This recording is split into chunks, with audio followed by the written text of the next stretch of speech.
banyak kali dari kita pada waktu kita masih kerja produktif bagus nih. Tapi begitu sudah nggak bekerja, kasihan sih. Mereka hidupnya akan semakin lama semakin turun.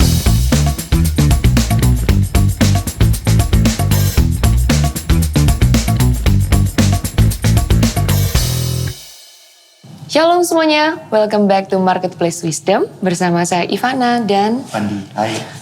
Melalui acara ini kami rindu setiap jemaat itu makin diperlengkapi biar jadi terang di marketplace, ya. Dan narasumber kita hari ini itu sangat amat membantu kita semua untuk bisa mengupgrade diri. Udah siap mengupgrade diri? Nah, tapi sebelum kita ke narasumber, kita dengerin firman dari Ko Fandi. Silakan Ko. Ya, jadi tema hari ini adalah tentang personal life planning gitu ya. Jadi kita ini hidup nggak bisa ngalir gitu, nggak bisa cuman ya apa adanya, whatever will be gitu. Jadi apa yang kita lakukan itu sebenarnya kita harus merencanakan juga gitu. Dan ayat yang timbul untuk tema pada hari ini adalah dari Amsal 3 ayat 5 dan 6. Percayalah kepada Tuhan dengan segenap hatimu dan janganlah bersandar kepada pengertianmu sendiri. Akuilah Dia dalam segala lakumu, maka Ia akan meluruskan jalanmu. Jadi biar Tuhan ini yang berjalan di depan kita gitu. Seperti doa Musa pada waktu itu, Tuhan menawarkan kepada Musa, malaikatku aja yang menyertai engkau, aku nggak perlu, karena pada waktu itu kan terjadi masalah setelah lembu emas itu ya. Nah pada waktu itu justru malah Musa meminta pada Tuhan, Tuhan aku gak mau yang lain, aku minta Tuhan berjalan di depan kami semua untuk menuntun kami sampai ke tanah perjanjian. Harusnya kita juga punya sikap hati seperti itu. Jadi kita percaya kepada Tuhan dengan segenap hati kita, dan kita jangan bersandar pada pengertianmu sendiri. Apa kita boleh pakai logika? Tentu saja boleh gitu ya, karena logika itu juga diciptakan Tuhan untuk kita. Tetapi jangan memakai logika itu jadi satu source atau sumber satu-satunya, dan kita begitu yakin dengan logika itu sehingga pada akhirnya kita menomorduakan Tuhan atau menomorsekiankan Tuhan. Tetapi bagaimanapun, karena Tuhan yang menciptakan logika, harusnya kita lebih percaya Tuhan daripada kita percaya sama logika gitu. Dan akui Dia dalam segala lakumu, maka Ia akan meluruskan jalanmu. Maksudnya adalah ya, apakah kita boleh buat planning? Jelas boleh. Karena kita untuk melakukan sesuatu, untuk meluruskan untuk jalan kita harus punya plan untuk itu. Kita harus punya rencana. Kita harus punya rancangan, kita harus punya rencana, dan semuanya itu kita lakukan dengan hati yang kudus, dengan motivasi yang murni, dan juga segala sesuatunya terarah pada Tuhan gitu ya. Kenapa? Karena Tuhan yang menyertai jalan kita. Kalau kita jalannya di luar pagernya Tuhan, itu maka tentunya kita yakin Tuhan tidak akan menyertai jalan kita gitu ya. Makanya kita nggak boleh hidup juga di area abu-abu. Nah, sedangkan untuk dalam ketika kita hendak memulai segala sesuatunya, Tuhan meminta kita, dan ini nasihat dari seorang Raja Salomo, akuilah Tuhan dalam segala lakumu, maka Ia akan meluruskan jalanmu. Berapa besar sih otak kita? Katanya cuma segenggam kepala tangan kan? Gitu. Dan seberapa besar kita mau bersandar pada pengertian sendiri? Tidak bisa. Oleh karena itu, saya mengajak kita semua untuk kembali kita fokus, untuk sebelum kita membuat planning dan sebagainya, kita menyerahkan segala sesuatunya kepada Tuhan, karena Tuhan yang tahu tujuan hidup kita. Semoga kita semua diberkati dengan firman Tuhan pada hari ini. Thank you Ko. Oke deh, kalau gitu tema yang hari ini begitu menarik ya, karena saya penasaran gitu, personal life planning, karena gak semua orang punya planning tersebut ya, berapapun umur mereka meskipun udah dewasa gitu. So hari ini kita akan belajar bareng bersama narasumber kita. Silakan Ci. Oke, thank you Ivana, thank you Ko Fandi. Perkenalkan, saya Wina. Kebetulan saya kerja di BCA sebagai head soliter. Nah, saya sudah berkecimpung di dunia perbankan selama 20 tahun. Dan kemudian saat ini juga kami bersama saya, suami bersama dengan keluarga melayani di Gereja Mawar Sion Tangerang, dan kami saat ini dipercaya sebagai tim leader dari family. Begitu. Itu mungkin sedikit perkenalan dari saya. Thank you. Waduh, ini mantep banget nih background-nya udah. So ini sangat cocok nih kalau untuk menjawab pertanyaan kita. Boleh di-sharing singkat nggak? Kira-kira apa sih personal life planning itu? Oke, mungkin kalau menurut saya personal life planning ini adalah bagaimana kita memplanning kehidupan kita ke depannya. Planning setiap kita boleh, tapi bagaimana nanti kita mengikuti apa yang Tuhan mau dalam kehidupan kita harus sinkron. Jadi kalau boleh cerita sedikit ya, planning dari saya waktu masih kecil, saya mau jadinya berumah tangga, yang ngurus anak dengan baik seperti mama saya, begitu.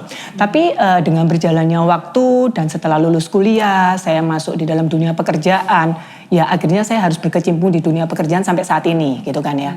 Nah itu yang saya rasa memang planning penting, tapi bagaimana kita bisa mengubah planning kita sesuai dengan arah yang Tuhan sudah tentukan buat kehidupan kita. Begitu.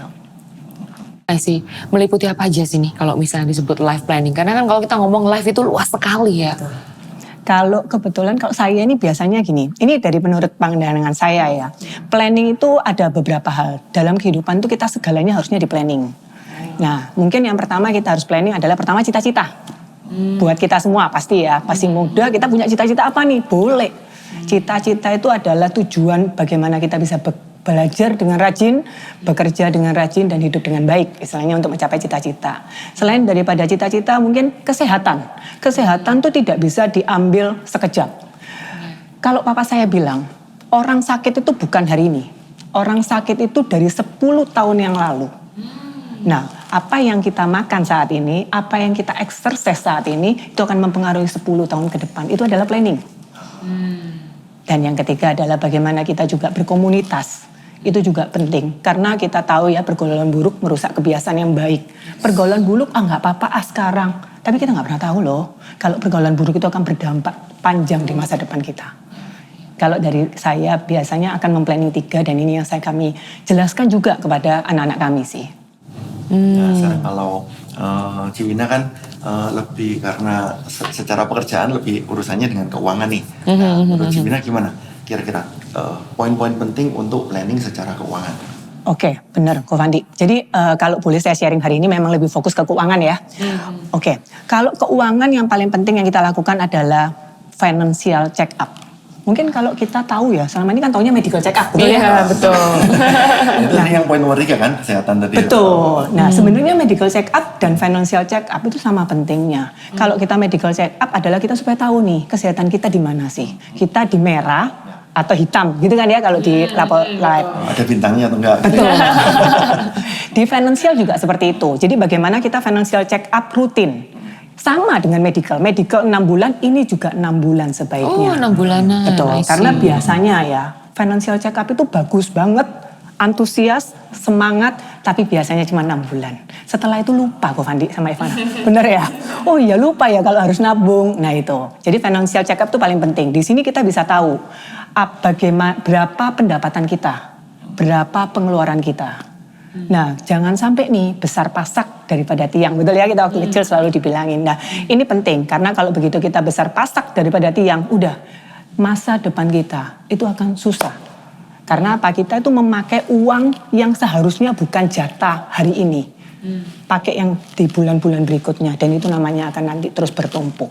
Jadi bagaimana kita mengatur pengeluaran dikurangi pendapatan.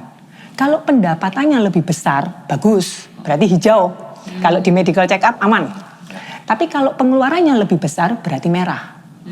Nah pada saat kita punya financial check up itu merah, maka yang harus kita lakukan adalah memperbaikinya. Nah memperbaikinya gimana caranya? Langsung aja ya? Iya, nggak apa-apa. Memperbaikinya adalah coba hitung berapa pendapatan kita. Kedua, hitung pengeluaran kita. Nah biasanya yang paling susah itu hitung pengeluaran. Karena sampai tengah-tengah, kok banyak ya? Akhirnya gak dihitung lagi. Jangan lanjutin. Betul. Nah itu enggak, itu harus. Bahkan sampai rincian cicilan. Jangan sampai nih ya, total cicilan lebih besar daripada pendapatan.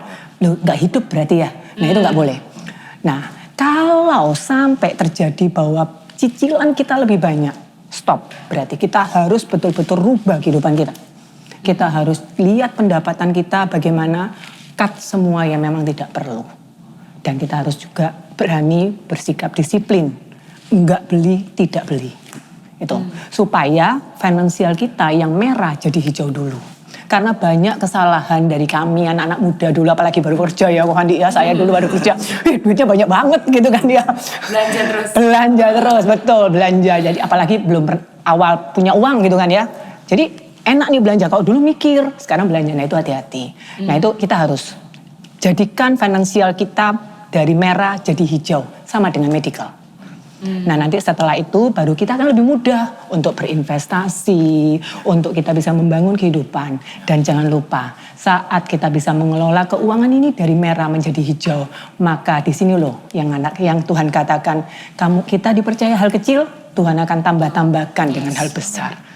Jadi jangan bilang gaji saya kecil, nggak ada gaji besar dan gaji kecil. Waktu gaji saya mungkin 10 juta, aduh gede ya, naik 20 juta, oh ya gede banget gitu. Tapi setelah 6 bulan biasa itu. Nah demikian juga nanti pada waktu gaji 100 juta. Boleh tambahin satu penting? Usahakan sebagai orang Kristen, perpuluhan dari awal kita pertama kali bekerja. Jadi jangan bilang, gaji saya tuh cuma 2 juta loh. Kalau dikasih perpuluhan tuh 200 ribu loh.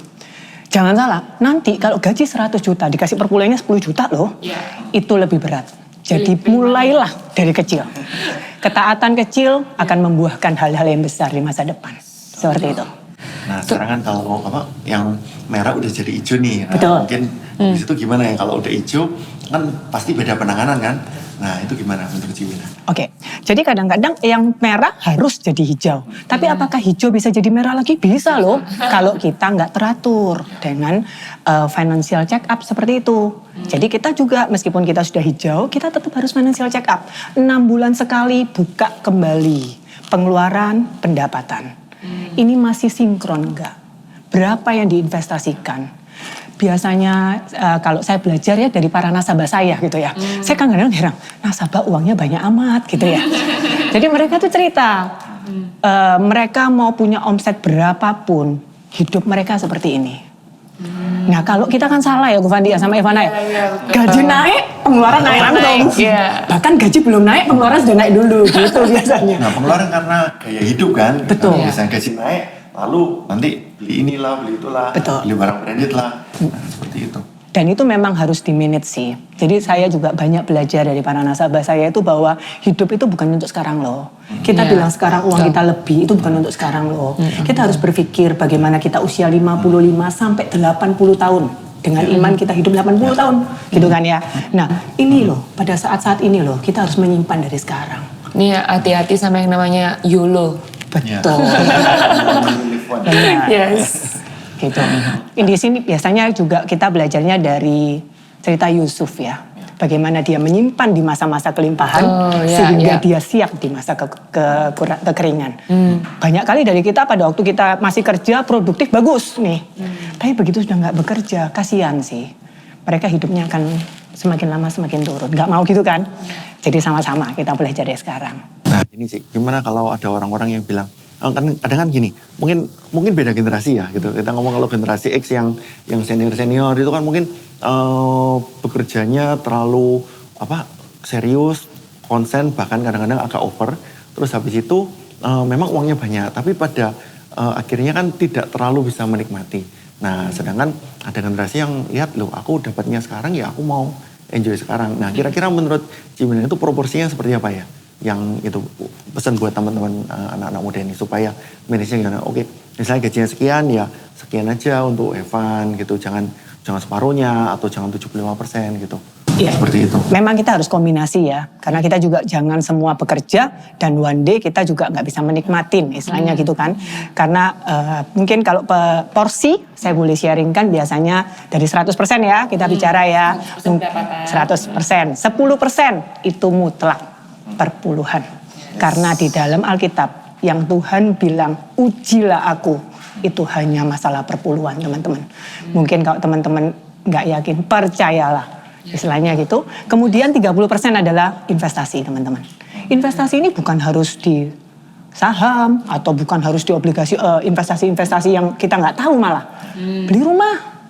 Itu investasi. Jadi kalau sudah KPR, rumah kan lumayan mahal. tidak apa-apa. Tapi mulailah simpan 30%-nya untuk DP-nya. Sekarang DP 5%, 10% Bisa, betul. Nah, karena kalau kadang-kadang ada beberapa dari teman-teman bilang, aku nggak punya uang. Padahal dia sudah punya rumah. Teman-teman, rumah itu pun investasi. Nah, kemudian 10% biasanya berbagilah dengan sesama. 50% pengeluaran yang boleh kamu habiskan sebenarnya. Jadi operasional dan operasional. Karena kalau saya tulis 30% kasihan juga ya. Nanti nggak hidup gitu ya. Begitu. Ini biasanya yang kalau dari kita. Dan itu juga sebenarnya umum sih. Tapi ini yang biasa saya bisa bagikan. Nah biasanya kan orang-orang bilang sebelum have fun harus punya have fun gitu ya. Gini sih, sekarang saya mau nanya kalau misalnya ada beberapa yang udah terlanjur cicilannya banyak, sedangkan akhirnya baru sadar kalau pemasukannya atau income-nya nggak segede cicilannya. Kadang-kadang kan sayang loh gitu, misalnya udah cicil mobil, rumah gitu ya, mungkin ada cicilan yang lain, dan apakah harus cut off gitu, atau mungkin ada solusi yang breakthrough gitu. Ya, jadi sebenarnya banyak kali kita itu nggak mengerti tentang perbankan gitu kan ya. Tapi kalau mungkin buat teman-teman yang ngerti bisa. Jadi lihat aja berapa cicilannya. Nah, coba kita pikir dulu nih. Kalau mungkin sebagai pebisnis biasanya ada nggak kira-kira penjualan yang spektakuler di bulan-bulan tertentu. Nah, itu perhitungkan. Tapi pada waktu dapat itu jangan dipakai lagi untuk tutup langsung. Kalau buat seperti saya karyawan, saya akan memperhitungkan bonus dan tunjangan hari raya. Jadi waktu itu sudah saya akan ngomong sama anak-anak, nggak ada kemana-mana ya, semua lunasin hutang. Tapi kalau pakai dana itu juga nggak bisa. Kadang kita harus mundur satu langkah untuk bisa berlari lebih baik. Jadi kadang kalau memang harus jual aset salah satu untuk nutupin ini, jual dulu nggak apa-apa. Tapi jangan jual yang memang paling minim. Bukan gini, saya jual supaya saya punya cash. Jangan. Kita jual hanya untuk nutupin hutangnya aja. Jadi kita nggak sampai rugi kan. Karena kita nggak kepingin ini merah terus saja. Seperti itu kalau menurut saya. Nah biasanya boleh juga diskusi dengan mungkin kalau punya komunitas. Biasanya kita leader-leader juga bisa bantu. Nah di sini adalah keterbukaan. Kita bukan apa-apa. Tapi kita bisa bantu bedah. Kalau di kami biasanya gitu. Thank you. Sekarang ini kan lagi tren banget yang dengar namanya dana darurat. Betul. Apalagi sejak zaman COVID ya. Betul, Nah betul. itu Tidak makin disangka gitu tidak ya. disangka gitu. Nah itu makin tren banget. Boleh dijelasin nggak sih dana darurat itu seperti apa? Barangkali ada yang belum ngerti dan jumlahnya itu seperti apa sih yang selama ini tuh disarankan? Nah, nanti masuk yang 30% investasi atau dana darurat harusnya dari 50% itu disisikan untuk dana darurat. Betul. Jadi sebenarnya dana darurat itu penting sebenarnya. Karena banyak kali kita itu berinvestasi akhirnya tidak menghasilkan apa-apa. Karena sebenarnya yang diinvestasikan itu adalah dana darurat. Sehingga harusnya investasi 2 tahun seandainya nih. Baru 6 bulan dana darurat butuh nih. Berarti dia dicairkan. Makanya banyak kali orang itu akan bilang, saya investasi itu tidak pernah untung. Ya iya, setiap investasi diambil. Investasi diambil, ini seolah-olah tanaman, teman-teman. Kalau gitu kita nanam, terus kita besok kita buka lagi. Nggak tumbuh-tumbuh itu, tumbuhan. Investasi, tanam, tutup, dia akan tumbuh. Seperti itu. Jadi kalau seandainya dana darurat biasanya kalau untuk yang masih single itu sekitar 3 sampai 6 kali biaya bulanan. Bukan gaji ya, biaya bulanan. Karena sebenarnya dana darurat ini untuk mengcover kita apabila kita bisnis kita nggak bagus. Seperti masa COVID, betul kata Ivana. Makanya itu muncul pada waktu masa COVID. Kemudian kita di PHK.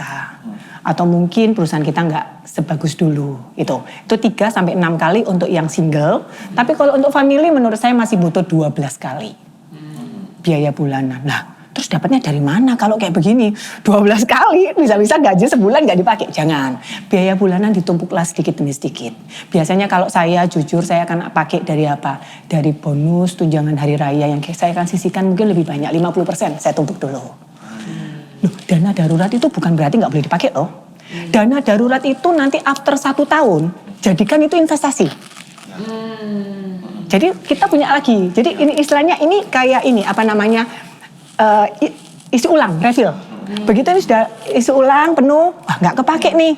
Kita isi ulang lagi kan. Nah ini kita ambil yang bawah untuk investasi. Dengan begitu saya yakin investasi juga akan jauh lebih bagus. Jadi yang dana daruratnya diisi dulu. Diisi dulu, yang lama punya ternyata nggak kepake dong. Jangan dipakai buat belanja. Untuk investasi. Investasi, Beli begitu. rumah. Betul. Gitu. Itu sih. I see. Jadi memang belajar itu ya, saya pernah ngalamin soalnya gitu ya, waktu dapat gaji udah belanja. Terus suatu hari itu emang ada yang ngasih masukan, kamu coba catet deh pengeluaran kamu. Kaget loh. Bisa tahu, ini ternyata paling besar di mana gitu. Shock, di makanan loh. Ya loh, ternyata makan saya banyak sekali gitu ya. Itu bikin kalau nggak dicatat kita nggak akan tahu. Ada orang yang ternyata belanja gitu ya, marketplace sekarang kan gampang banget nih tangan, itu nggak nyangka, check out. Nah itu nanti tabungannya bisa check out juga gitu kan ya. Itu saya belajar sih, bener banget itu memang harus dicatat. Setelah itu dikompetkan kan sama pendapatan kita itu. Jadi memang itu saya pernah ngalamin, jadi saya itu coba di bener-bener teman-teman coba catat, you'll be surprised loh untuk pengeluaran itu. Tuh. Gini Si Wina, saya mau nanya. Si Wina kan di bidang soliter nih kan, berarti nasabah-nasabah yang memang dipercayakan Tuhan juga uang yang nggak sedikit gitu ya. Nah, kira-kira bisa nggak Si Wina sedikit cerita kira-kira kebiasaan orang-orang yang super cara ngatur uangnya seperti apa seperti yang tadi atau gimana gitu. Kalau misalnya mereka punya dipercayakan Tuhan harta yang banyak, nah cara mereka mengelola keuangannya seperti apa? Mereka sih biasanya pasti melakukan planning sih. Apalagi kalau mereka punya dana besar, itu biasanya mereka juga tidak masukkan semuanya ke dalam satu lumbung, itu pasti. Jadi kalau uangnya mereka banyak pun mereka nggak akan semuanya taruh di investasi yang agresif gitu kan. Biasanya kalau kita masih muda gitu ya, aduh kalau bisa tuh 50% sebulan profit, nggak bisa gitu ya. Nah itu sebenarnya kita juga harus benar-benar tahu bahwa tidak ada investasi yang instan. Nah biasanya para nasabah itu biasa membagi. Mana yang untuk bisnis, itu jangan dikotak-katik sudah. Jadi jangan uang bisnis dibuat investasi. Yang ada kita nggak bisnis. Padahal bisnis ini adalah sumber daripada keuangan kita. Nah demikian juga jangan sampai uang gaji semuanya diinvestasikan. Nggak bisa. Harus sebagian. Dan yang kedua pada waktu investasi betul-betul pilah-pilahlah. Jangan taruh di diversifikasi yang penting. Mana yang konservatif, mana yang agresif. Karena segala high risk selalu high return. Jadi tidak ada, paling bagus profit 20%, kerugian juga siap untuk 20%. Dan itu juga tengok dari diri kita, profil kita bagaimana. Kalau kita sudah rugi 1 juta aja kita sudah nggak bisa tidur, sudah. Lebih baik nggak usah diinvestasikan di sana. Karena kehidupan dan kesehatan jauh lebih penting. Disesuaikan dengan profil. Profil kita. Benar sekali. Betul. Ya. Dan jangan masukkan semua telur dalam satu keranjang. Betul. Kalau keranjang yang satu pecah semua. Betul ya. Wah, keren. Untuk anak-anak muda nih, Ci, maksudnya dengan segala segala pemikiran mereka itu yang penting sekarang kadang-kadang nggak mikirin masa depan, sedangkan pemasukan juga belum terlalu banyak. Nah, menurut Ci Wina gimana? Apakah ada saran-saran bagi mereka? Mungkin apakah ada penghasilan tambahan atau gimana gitu? Mungkin beberapa usulan untuk anak-anak muda nih. Gitu, misalnya, apakah boleh misalnya menurut Ci Wina kerja kantoran gitu ya? Tapi misalnya malamnya itu ada kerja sampingan atau tiap weekend gitu ya, misalnya jadi wedding organizer atau gimana gitu. Nggak apa-apa. Karena menurut saya memang masih muda, bekerjalah dengan maksimal. Jadi mungkin kalau sebagai karyawan gitu ya, mungkin ya ini kan ngomongin sebagai karyawan, malam ada nih bisnis dengan teman kecil-kecilan, it's okay. Karena memang pada waktu kita muda, nggak dipungkirin, tenaga juga masih kuat sebenarnya.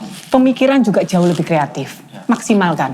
Tapi yang kita hasilkan ini juga jangan kita habiskan saat ini. Yang paling penting adalah kita juga harus menabung di masa depan. Dan terlebih penting lagi, ini adalah semuanya dari Tuhan. Jadi buat kita semua juga bisa menjadi saluran berkat buat dimanapun kita berada. Jadi bukan cuma buat enggak. Maka itu enggak akan terus mengalir. Tuhan butuh orang-orang muda, orang-orang yang ada di dunia ini untuk bisa menjadi saluran berkat kepada orang-orang sekitar kita. Karena itu yang akan membuat kita akan terus diberi oleh Tuhan. Ya, ini buat yang anak muda makanya hati-hati juga. Sekarang kan lingkungan, kalau kita lihat sosial media, wah yang ini beli apa kayak kepingin ikut. Nah itu bener-bener gitu ya. Iya, itu sometimes mereka juga yang posting tuh bukan pamer, itu kan memang levelnya di situ. Kalau belum levelnya di situ ya udah nggak usah maksa. Bener-bener saya tadi itu bagus banget loh kok, have fun baru have fun gitu ya. Itu have fun dulu baru have fun. Harus punya dulu dananya baru bisa have fun. Karena kalau enggak nanti ya itu boncos di belakang masa tua ketika udah tenaganya habis, uangnya habis, udah nggak bisa mau lagi. Oke, so thank you so much ya, C. Maksudnya ini benar-benar untuk yang anak muda terutama supaya dari sejak awal. Karena jujur kalau kita ngomong soal financial literacy itu nggak diajarin.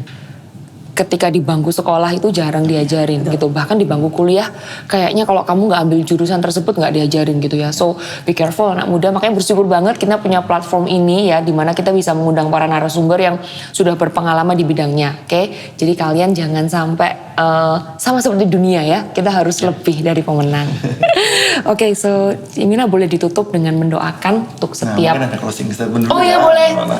Ada tambahan closing statement. Oke. Buat teman-teman semua yang saat ini dan pagi hari ini menonton acara ini, mungkin yang paling penting apa yang ada di tangan kita, kerjakan yang terbaik. Dan terlebih lagi apa yang di tangan kita ini adalah berkat Tuhan, bagaimana kita bisa menjadi berkat juga untuk sekitar kita. Begitu. Itu mungkin. Oke. Bisa mendoakan ya. Ya, kita sama-sama berdoa ya. Oke, Bapa dalam kerajaan surga, Tuhan terima kasih buat acara pada hari ini. Tuhan, khususnya hamba-Mu mau berdoa buat semua teman-teman yang saat ini menonton acara ini. Tuhan, berikan hikmat kebijaksanaan-Mu untuk bisa mengelola apa yang sudah Engkau percayakan kepada setiap mereka. Dan biarkanlah Tuhan dari apa yang Engkau percayakan, mereka bisa berbuah-buah, berlipat kali ganda, dan bisa menjadi berkat dimanapun mereka berada. Baik dari sisi kehidupan mereka, dari sisi kerohanian mereka, dari sisi pekerjaan mereka. Terima kasih Tuhan, terima kasih buat teman-teman yang saat ini mungkin keuangan juga masih dalam keadaan minus. Ayo Tuhan, berikan hikmat-Mu atas mereka, berikan jalan keluar ya Tuhan, sehingga mereka pun bisa menjadikan finansial mereka hijau dan kemudian bisa menjadi berkat dimanapun mereka berada. Tuhan Yesus, hamba serahkan seluruh teman-teman yang ada menonton acara ini hanya di dalam satu nama, Tuhan kami Yesus Kristus. Haleluya, amin. Thank you. Terima kasih so much buat waktunya ya. Ya. Oke, buat teman-teman, kita berdoa bahwa percaya ya, setelah ini semuanya akan financial breakthrough. Ada amin? Oke, di episode berikutnya kita akan mengundang narasumber yang juga tidak kalah menarik dan tentunya pasti akan bikin kita makin berhikmat, makin upgrade diri supaya bisa dipakai Tuhan lebih lagi di marketplace. Oke, jangan ketinggalan, jadi kalian harus subscribe, like, dan komen. Oke, see you next episode. See you, Tuhan Yesus berkati.